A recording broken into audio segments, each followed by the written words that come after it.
This is the most bizarre medical condition. After contracting a virus, the man's entire back had hardened. When he coughed, he expelled nothing but lime. As the doctor prepared to take a sample, she accidentally cut his blood vessel, but what flowed out wasn't blood. It was a strange red sand. Terrified, she quickly tried to plug the wound with gauze, but it wouldn't stop the flow.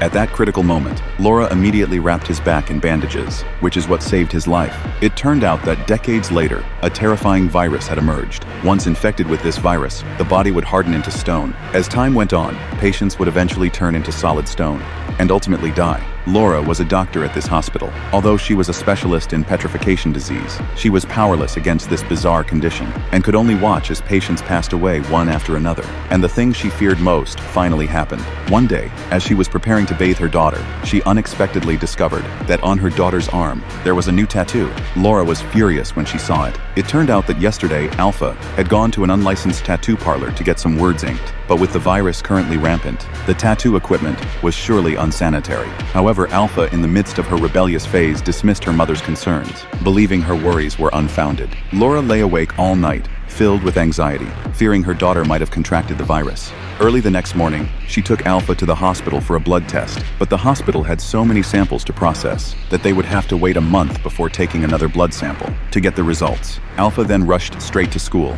but she was still late. To punish her, the teacher had her come to the front of the class to answer a question. But as soon as she stepped up, the students below turned their gaze toward the podium. They saw that bloodstains had suddenly appeared on the projector screen. It turned out that blood had seeped from Alpha's wound. Seeing this, the teacher decided not to make things difficult for her and told her to hurry to the school nurse's office to get it treated. But when her classmates saw her, they all kept their distance.